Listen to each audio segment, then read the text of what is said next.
എന്താണ് യഥാർത്ഥത്തിൽ Valentine's day? എന്താണ് വാലന്റൈൻ എന്ന് പറഞ്ഞാൽ എന്താണ്? അതിന്റെ അർത്ഥം എന്താണ്? പുതിയ തലമുറ അറിയണം.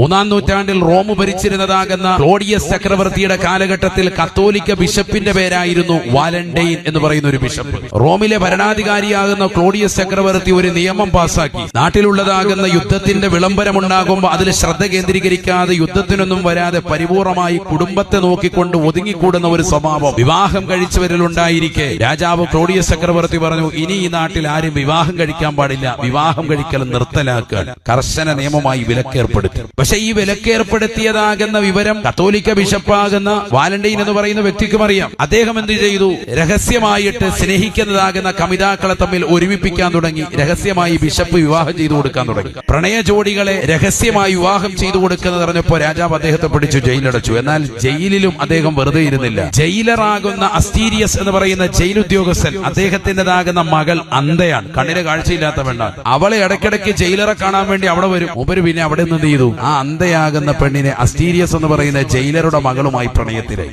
പ്രണയം പാടില്ല, വിവാഹം പാടില്ല എന്നൊക്കെ കർശനമായി രാജാവ് വിലക്കേർപ്പെടുത്തിയിരിക്കുകയാണ്. എന്നിട്ട് അതിന് വിഘാതമുണ്ടായപ്പോഴാണ് ജയിലിലിട്ടത്.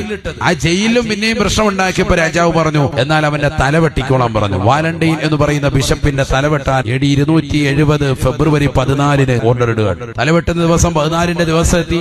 അദ്ദേഹം പോകുന്നതിന് മുമ്പായിട്ട് ഫ്രം യുവർ വാലന്റൈൻ, നിന്റെ സ്നേഹനിധിയാകുന്ന വാലന്റൈൻ എന്ന് പറഞ്ഞ ഒരു കത്ത് അദ്ദേഹം തന്റെ അസ്റ്റീരിയസിന്റേതാകുന്ന ജയിലറുടെ മകളാകുന്ന പ്രണയ ജോഡിയാകുന്ന അന്ധയായ പെണ്ണിനെ കൈമാറിയെന്നാണ് ചരിത്രം. ഫെബ്രുവരി 14 പ്രണയവുമായി ബന്ധപ്പെട്ടുണ്ടായ വിഷയത്തിൽ നാട്ടിൽ കോലാഹലമുണ്ടായപ്പോ തലവെട്ടിയെടുക്കുകയും ചെയ്തതാകുന്ന ദിനത്തെ നിലനിർത്തിക്കൊണ്ട് സ്മരിച്ചുകൊണ്ടാണ് ഇന്നും ആ പാശ്ചാത്യരുടേതാകുന്ന ജീവിത ശൈലി നമ്മുടെ തലമുറയിൽ വാലന്റൈൻസ് ഡേ എന്ന് പറഞ്ഞൊരു ദിവസത്തെ പ്രണയ കാമുകന്മാർ അങ്ങോട്ടും ഇങ്ങോട്ടും സ്നേഹത്തിന്റെ പൂവൽ കൈമാറ്റം കൊടുക്കുക. ഞാനിത് പറഞ്ഞത് എന്റെ പ്രിയപ്പെട്ട സഹോദരങ്ങളോട്, സഹോദരിമാരോട്, നമ്മൾ ഇന്നും പാശ്ചാത്യരെ പിൻപറ്റുന്ന ശൈലിയാണ് ഇപ്പോഴും നടന്നുകൊണ്ടിരിക്കുന്നത്. ഇത് മാറ്റിയില്ല എങ്കിൽ തീർച്ചയായും നമ്മുടെ ആഖിറം നഷ്ടമായി പോകും.